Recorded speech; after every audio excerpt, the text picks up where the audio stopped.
Hello again and welcome to your daily word. It's Pastor William Sunu here, and today is Nehemiah chapter 10 verse 35 to 37. The New King James Version says, "And we made ordinances to bring the first fruits of our ground and the first fruits of all fruits of all trees, year by year, to the house of the Lord, to bring the firstborn of our sons and our cattle, as it is written in the law, and the firstborn of our herds and our flocks, to the house of our God, to the priests who minister in the house of our God, to bring the firstfruits of our dough, our offerings, the fruit from all kinds of trees, the new wine and oil, to the priests, to the storerooms of the house of our God, and to bring the tithes of our land to the Levites, for the Levites should receive the tithes in all our farming communities." My friends, agricultural items were brought into the temple as offerings for the upkeep of the priests and Levites. That's what he's telling us here. And we can find the root of that practice in Exodus chapter 23 verse 19, Numbers chapter 18 verse 15 to 18. Usually, the firstborn sons, as we read in Nehemiah, they were actually redeemed with an animal.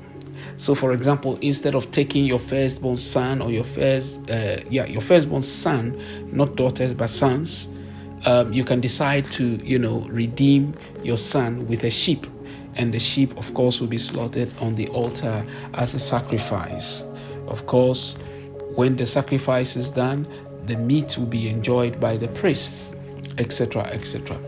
It says we must understand Israel's special place in God's heart because they were a congregation as well as a nation, as the law of Moses and the Levitical laws reveal.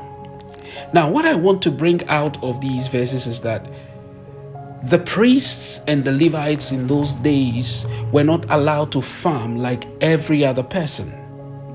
They depended on the tithes of agricultural produce provided by the people.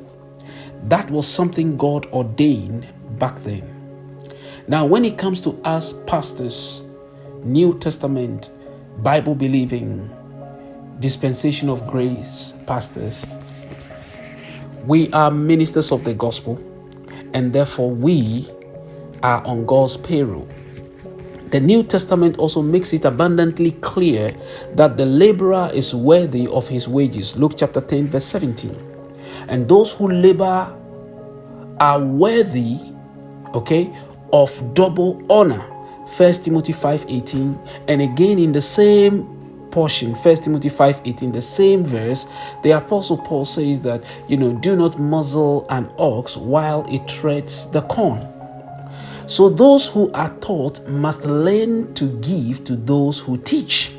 The Bible establishes that. There's plenty of scripture. Time will not allow us to look at all of them one by one. In 1 Corinthians chapter 9 verse 11, Paul wrote, "If we have sown spiritual things for you, is it a great thing if we reap your material things?" So, my friends, we must pray for our pastors and the ministers who labor in the house of God and in the things of the temple.